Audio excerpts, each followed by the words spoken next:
C D E F G H I J K L M N O P Q R S T U V W X Y Z.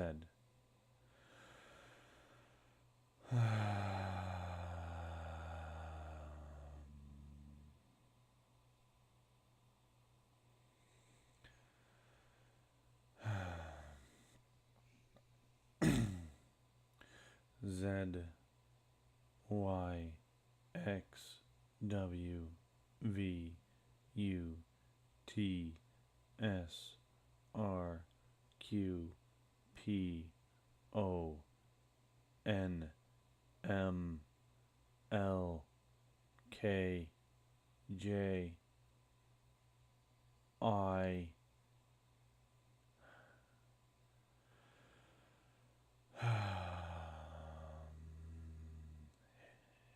H G F E D C B A.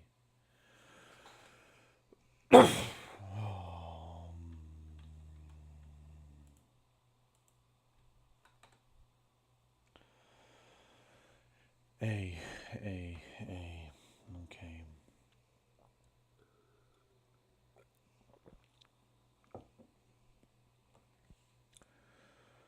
Okay. Okay. Starting off, I am studying for the Certified Wireless Security Professional certification, and I need to know how the 802.1x procedure works. And I done the supplicant, the authenticator. Now I'm working on the authentication server, which holds the radius and the EAP protocols. And now I need to know the radius protocols.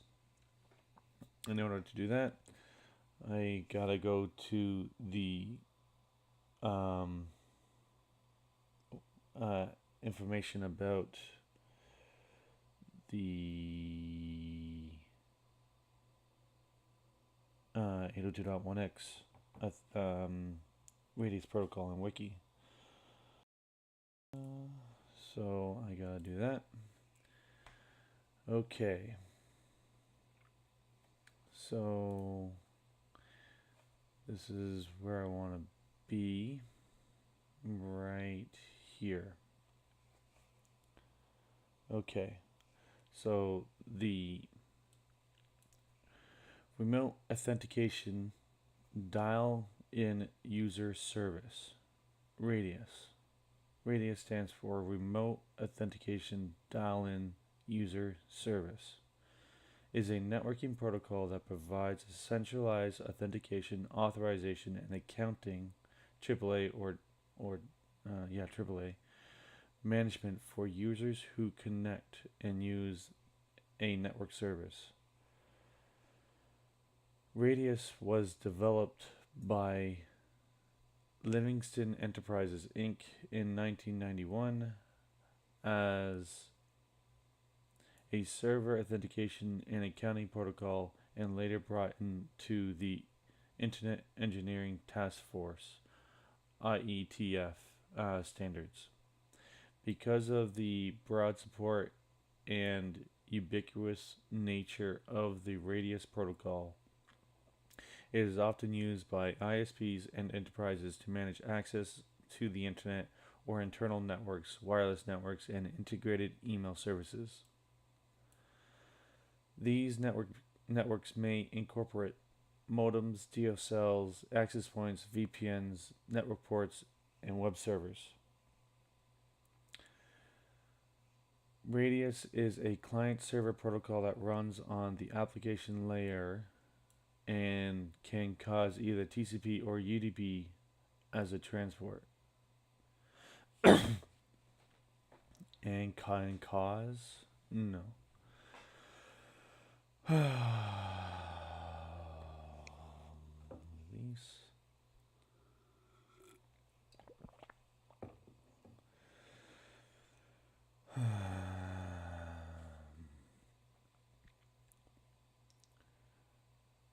Radius is a client-server protocol that runs in the application layer and can use either TCP or UDP as transport. Network access servers, the gateways to control access to a network, usually contain a Radius client component that communicates with the Radius server. The Radius server often No, I didn't say the Radius server. I did say the Radius server. I didn't mean to say the Radius server. Okay.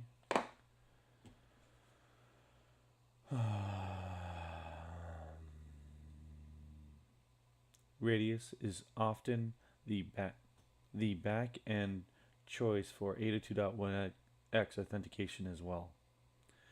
The Radius server usually a background process running on Linux or Microsoft Windows Server.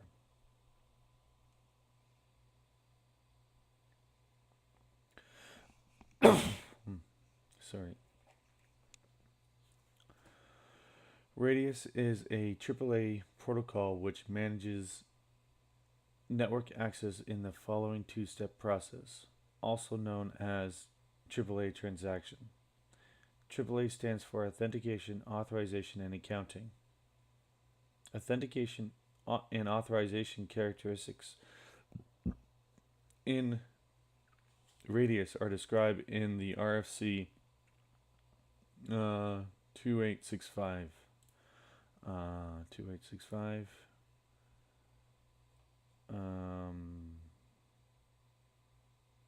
That's good to know. Probably read that later. While accounting is described by the RFC 2866. Authentication and authorization. The user or machine sends a request out to a NAS access server to gain access to a particular network resource using access credentials.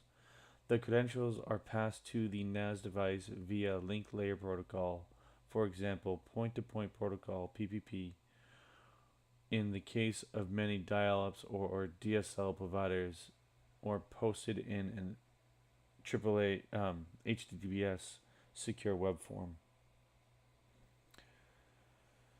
In turn, the NAS sends a Radius request message to the Radius server requesting authorization to grant access via the Radius protocol.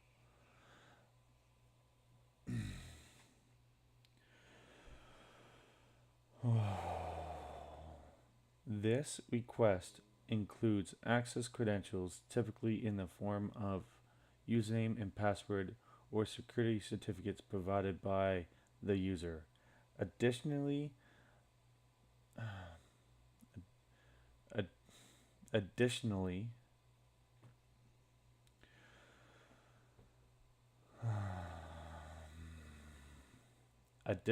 the request may contain other information which a NAS knows about the user, such as the network address or phone number and information regarding the user's physical point attachment to the NAS. The Radius server checks that the information is correct using authentication schemas such as PAP and CHAP or EAP. The user's proof of identification is verified along with optionally the other. I said the. That was not the.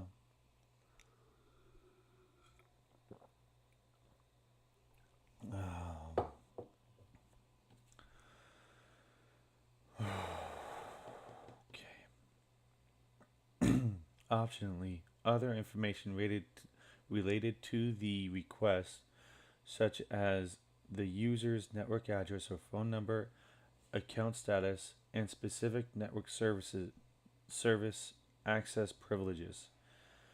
Historically, Radius servers check the user information against the locally stored flat file database. Modern Radius servers can do this or can refer to external services commonly known as SQL Kerberos, LDAP, or Active Directory services to verify the user credentials. Okay.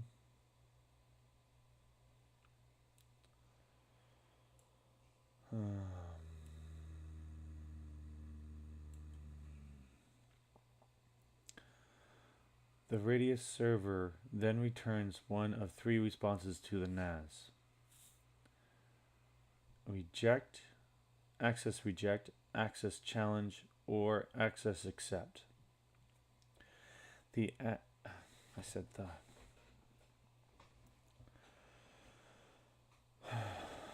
Access reject. The user is unconditionally denied access to all requested network resources.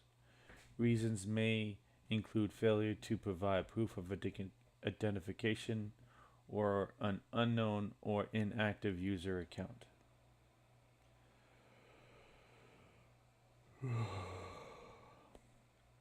Access challenge requests additional information. No. Access challenge requests additional information from the user, such as a secondary password, PIN, token, or access code. Access challenge is also used in a more complex authentication dialogues where a secured tunnel is established between the user machine and the Radius server in a way that the access credentials is hidden from the NAS.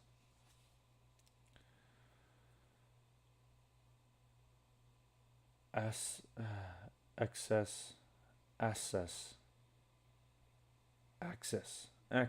accept. The user is granted access. Once the user is authenticated, the Radius server will often check that the user is authorized to use the network service requested. A given user may be allowed to use. Oh shoot! Just realized that.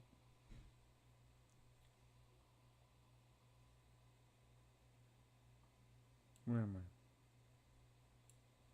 Here.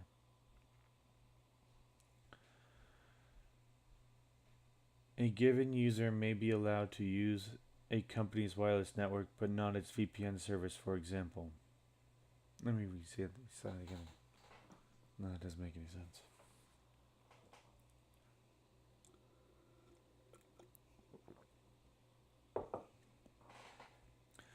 Access accept.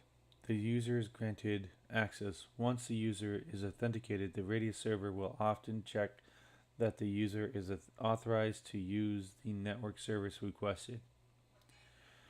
A given user may be allowed to use the company's wireless network but not its VPN service, for example.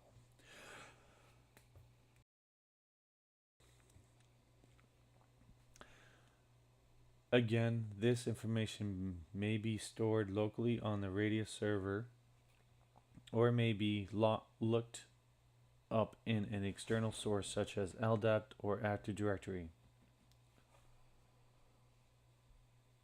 Each of these three Radius responses may include a reply message attribute which may give a reason for the rejection, the prompt of a challenge or welcome message of the accept. The text in the attribute can be passed to the user in a return web page. Authorization attributes are conveyed, right? That's conveyed.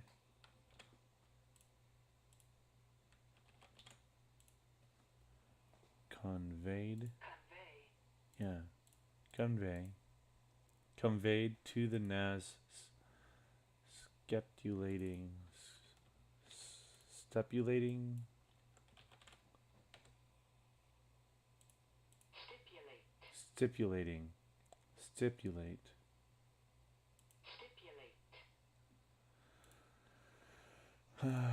Stipulating terms of access to be granted. Well,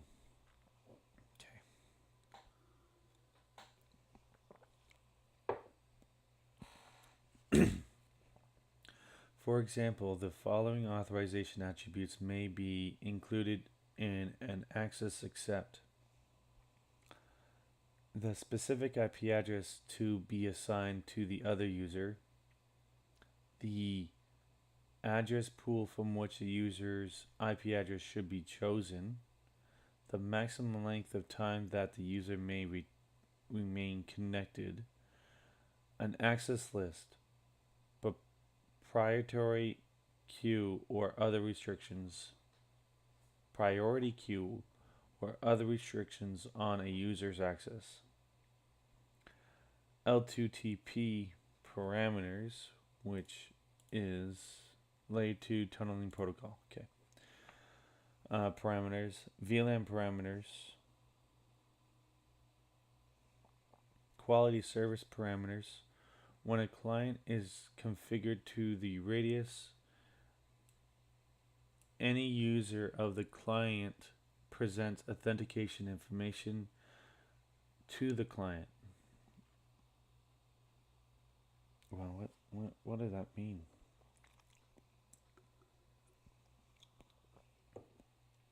What does that mean?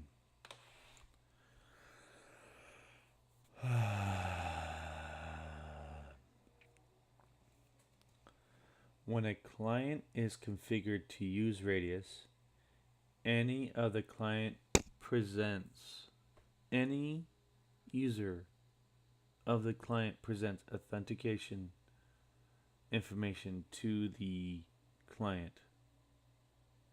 This might be with a customizable login prompt where the user is expected to enter in the username and password. Alternatively, the user might use a link framing protocol, such as the PD point-to-point protocol, which has authentication packets to carry this information. Once the client has obtained such information, it may choose to authenticate using Radius. To do so, the client creates an access request containing such attributes as the username, the user's password, the ID of the client, and the port ID which the user is accessing.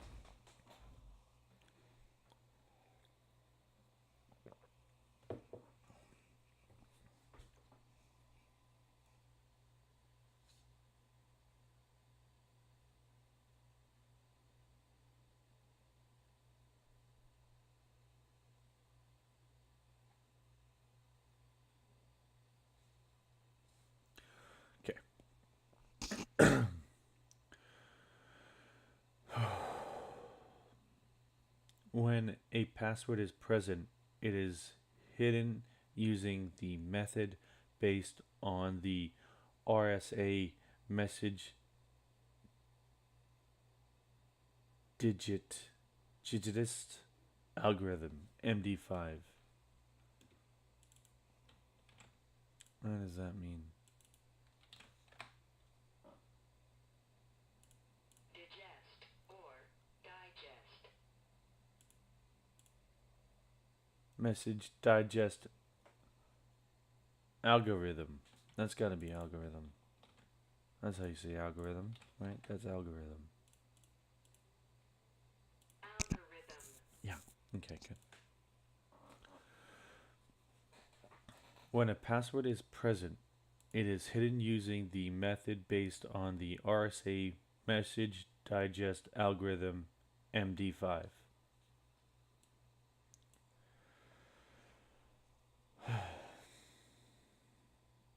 Accounting. Accounting is described in RFC 2866.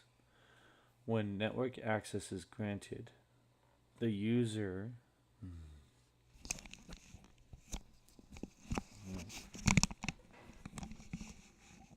my god.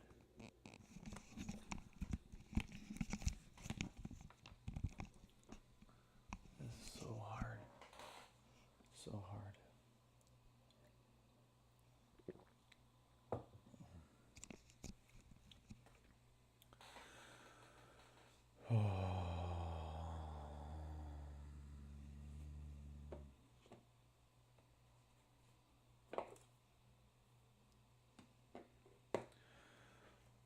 When network access is granted to the user by the NAS, an accounting start a radius accounting request packet containing the ACK status type attribute with the value start is sent by the NAS to the radius. I can see that in a packet. Okay, good. Oh, that was not the end of the sentence. Oops. Let's try that again.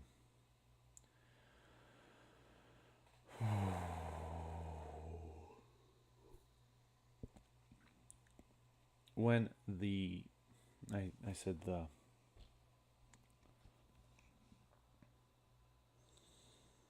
I said the when network access is granted by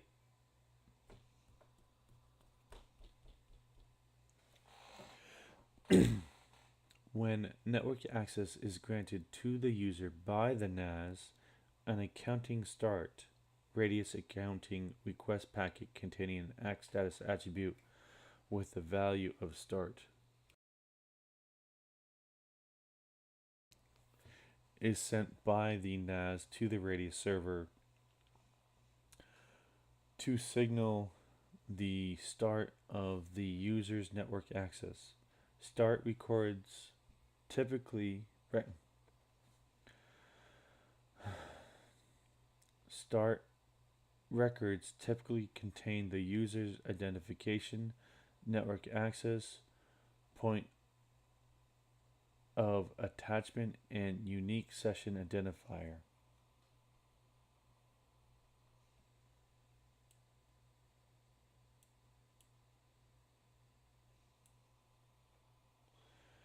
Periodically, interim updates records a radius accounting request packet containing the ACK status type attribute with the value interim update may be sent by the NAS to the radius server to update it on the status of the active session on an active session.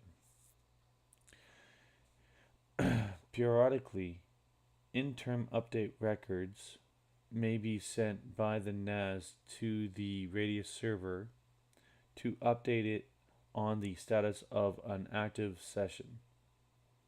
Interim records typically convey the current session duration and information on current data use. Finally, when the user's network access is closed, the NAS issues a final accounting stop record, a radius accounting request packet containing the ACK status type attribute with the value stop to the radius server, providing information on the final usage in terms of time, packets transferred, data transferred, reason for disconnect, and other information related to the user's network access.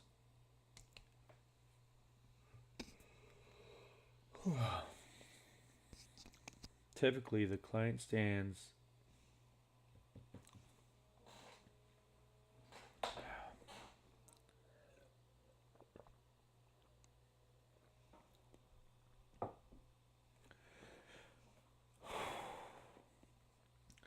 Typically, the client sends accounting request packets until it reveals.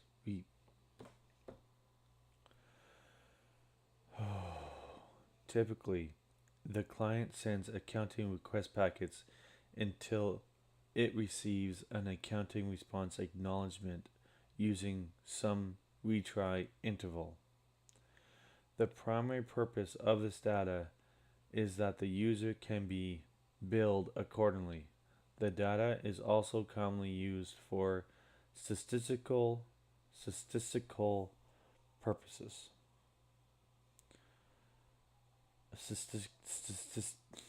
Statistical.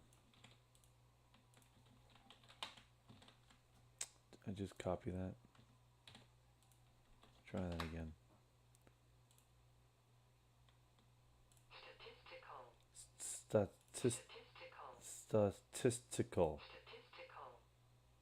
Statistical. Okay. No. Statistical. Statistical. The primary purpose of this data is that the user can be billed accordingly. The data is also commonly used for statistical purposes and for general network monitoring.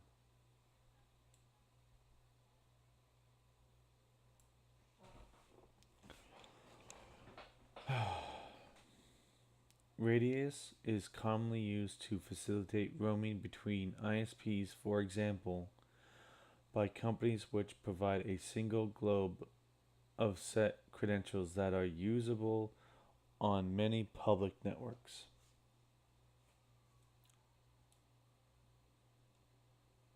Proxy security, packet structure. Oh my God. Oh.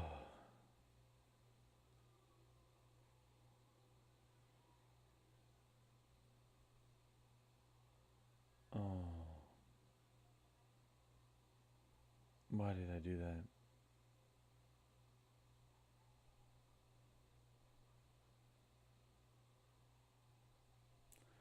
Let's just complete it.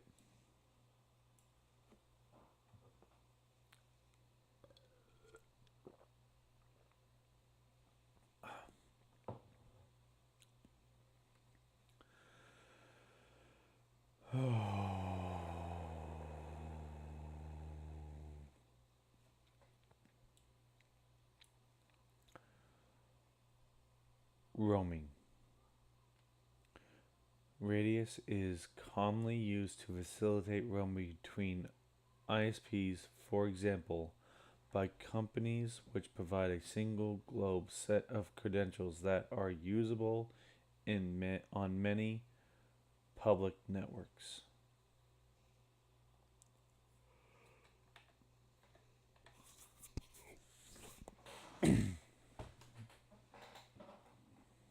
No, I can't even. Independent. By independent but collaborating institutions issuing their own credentials to their users that allow a visitor from one to another can be authenticated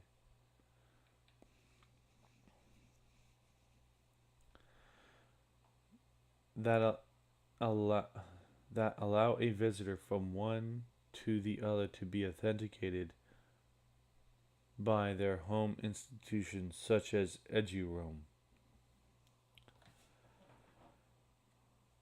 Radius facilitates this by using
Radius facilitates this by the use of realms, which identify where the Radius server should forward the AAA request for processing.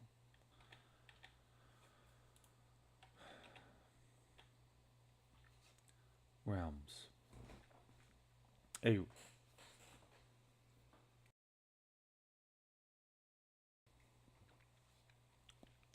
A realm is commonly appended to the user's username and delimited with an @ sign resembled in an email address or domain. This is known as postfix notion no, notation. Notation. Notation. Notation.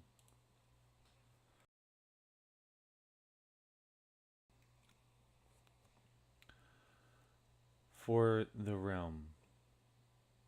The realm is commonly appended to the user's username and delimited with an @ sign resembling an email address domain name. This is known as postfix notation for the realm. Another common use is prefix notion note.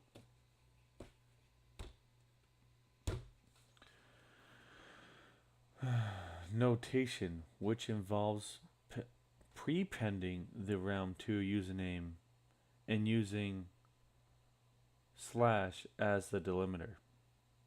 Modern Radius servers allow any character to be used as a realm delimiter, although in practice, @ sign and / are usually used.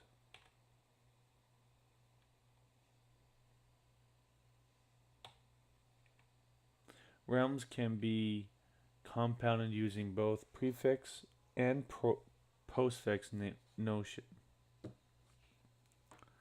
notation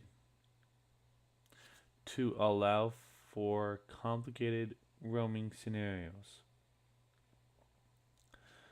For example, somedomain.com /username at anotherdomain.com could be a valid username with two realms.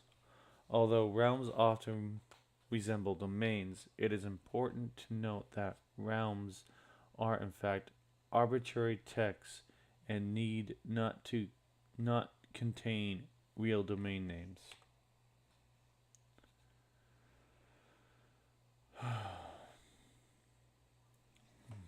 Gosh, damn, that's hard.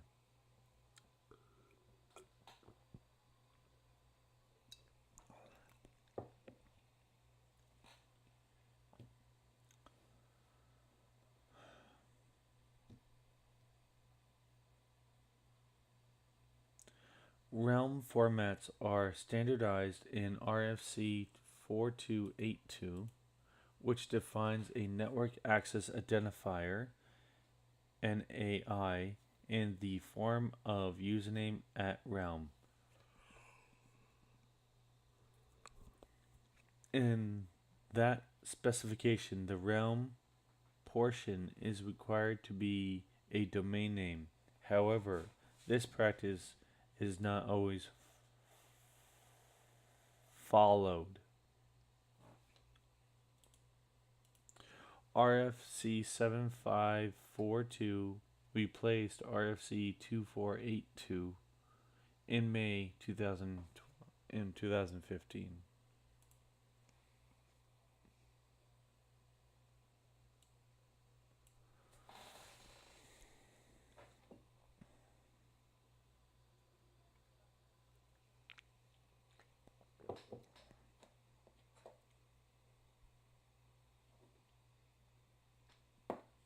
That was 30 minutes.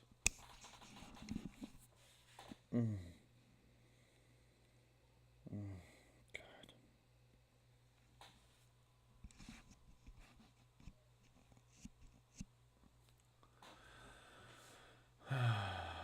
Proxy operations. When a Radius server receives an AAA request for a username containing a realm, the server will reference a table of configured realms.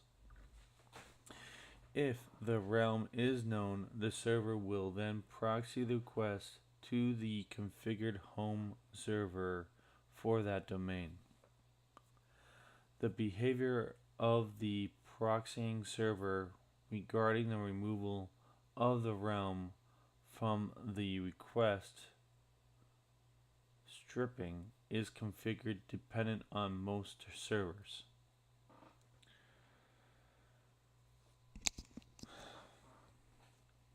In addition, the proxying server can be configured to add, remove, or rewrite AAA requests when they are proxied over time again.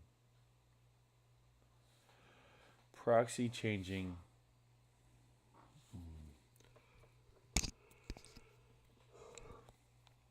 Proxy chaining is possible in Radius in authentication, authorization, and accounting packets are usually routed between a NAS device and a home server through a series of proxies.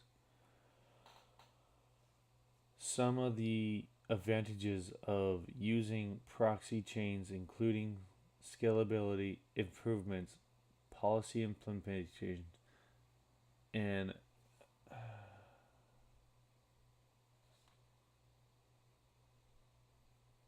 I can't read.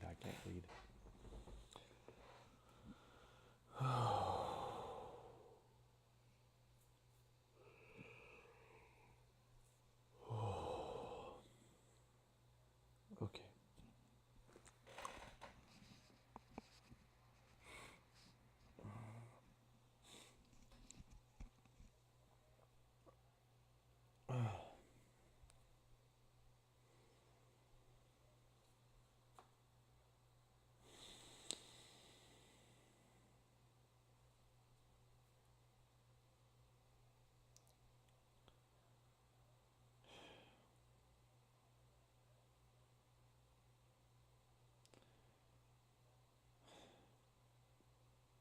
Proxy chains include scalability improvements, policy implementations, and capability adjustments.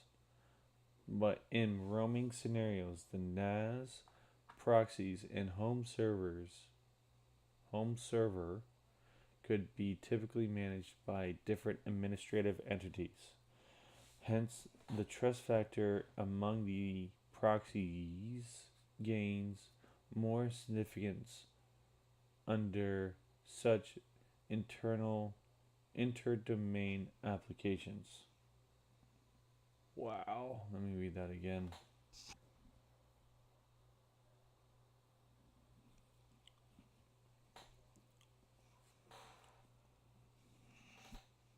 Oh my gosh.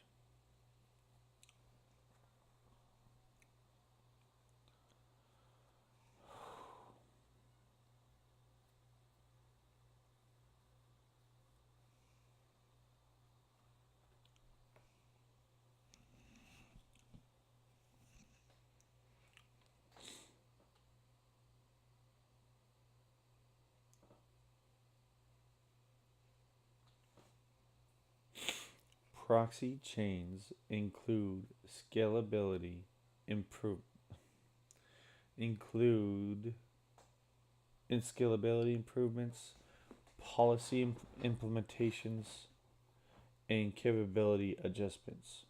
But in roaming scenarios, the NAS proxies and home server could typically be managed by different administrative entities. Hence, the trust factor among the proxies gain more significance under such inter-domain applications. Further, the absence of end-to-end security in Radius adds to the critically critically critically making sure. Critically. Yeah. Okay, so I had that right. Critically of trust among proxies involved.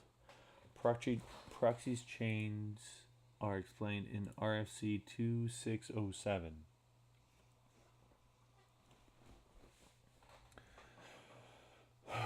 Security. Roaming with radius exposes the user to various security and privacy concerns. More generally, some roaming partners establish a secure tunnel between the radius servers to ensure that the user's credentials cannot be intercepted while being proxied across the internet. This is a concern as the MD5 hash built into the radius is considered insecure.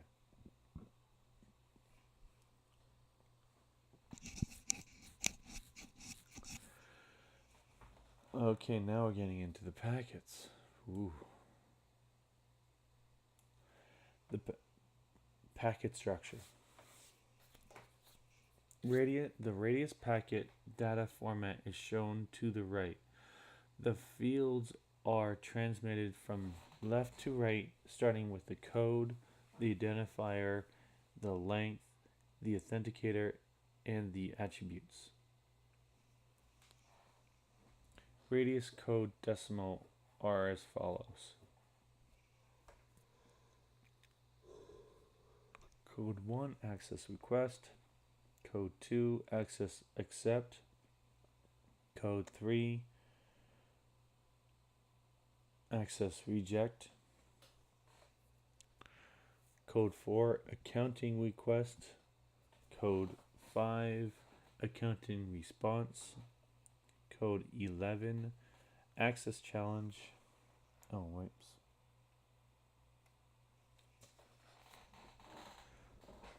Code 12, status silver. Experimental. Code 13, status client. Experimental. 255 reserved.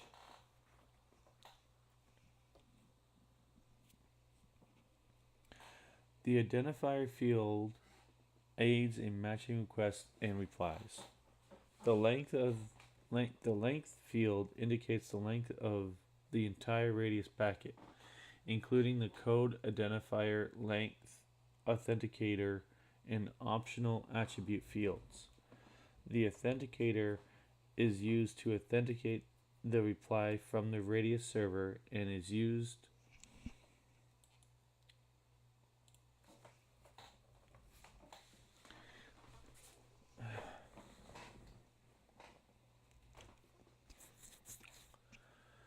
The authenticator is used to authenticate the reply from the radius server and is used in encrypting passwords. Its length is 16 bytes.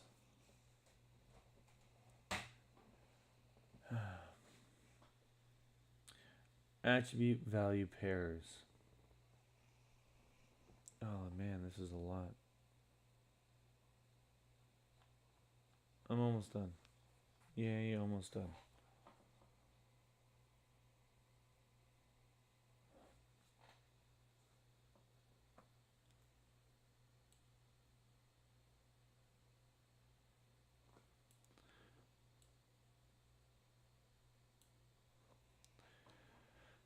Attribute value pairs. The radius attribute value pairs AVP carry data in both the request and the response for the authentication, authorization, and accounting transactions.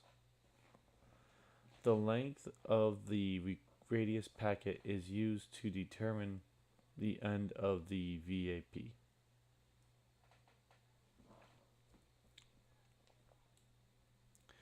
Vendor specific attributes. Radius is extensible. Extensible.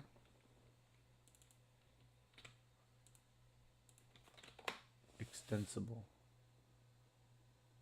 Extensible. extensible. Many vendors of radius hardware and software implement their own variants using vendor specific attributes, VSAs, vendor specific attributes. Microsoft has published some of their VSAs and VSA definitions from many other companies remain proprietary and or ad hoc. Nevertheless, many VSA directories can be found by downloading the source code of an open source radius implementation, for example, Free Radius or Open Radius.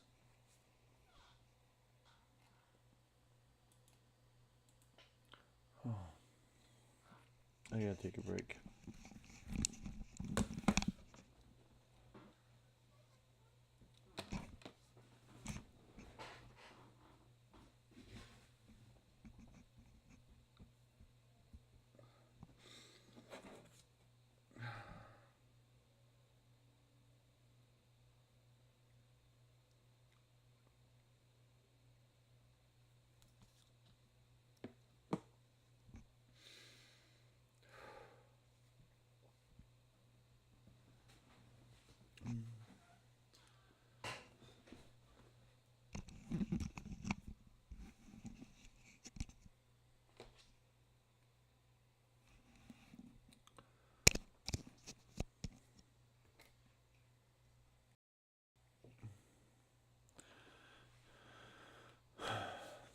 Security. The radius protocol transmit obfuscated obfuscated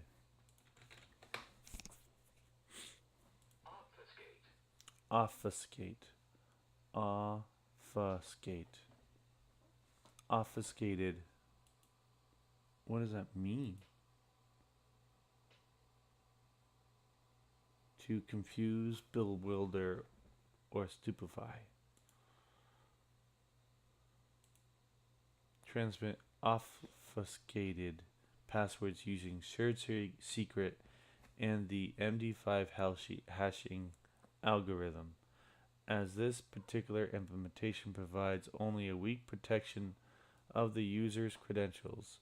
Additional protections such as IPsec tunnels or physically secured data center networks should be used to further protect the radius traffic between the NAS device and the radius server. Additionally, where am I? Additionally, the user's security credentials are the only part protected by the radius itself.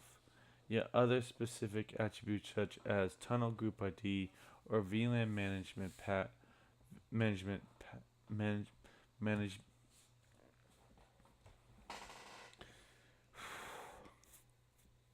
or memberships passed over radius may be considered sensitive, helpful to an attacker, or private, significant to identify the individual client information. As well, the RADSec protocol claims to solve aforementioned security issues.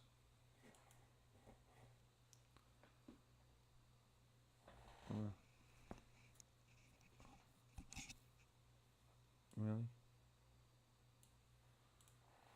I don't need to go through the history. Oh my gosh. That was a lot. That was a lot. Okay. Remote authentication dial-in service.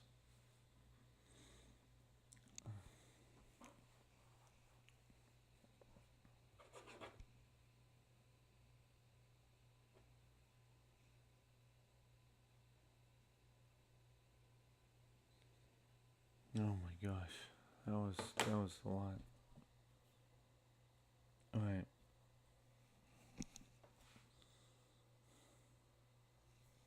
Man, that was a lot.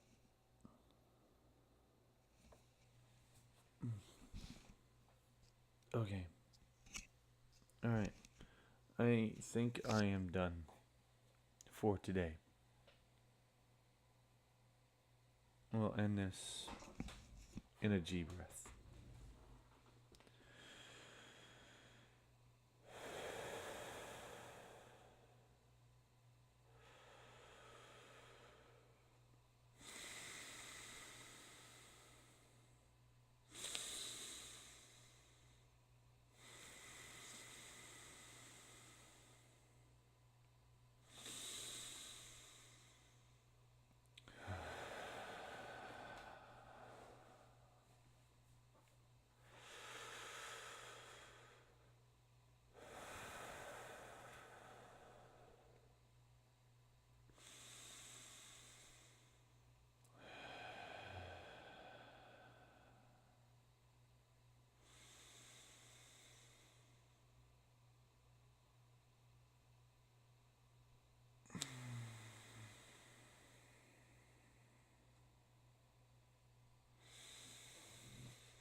Okay.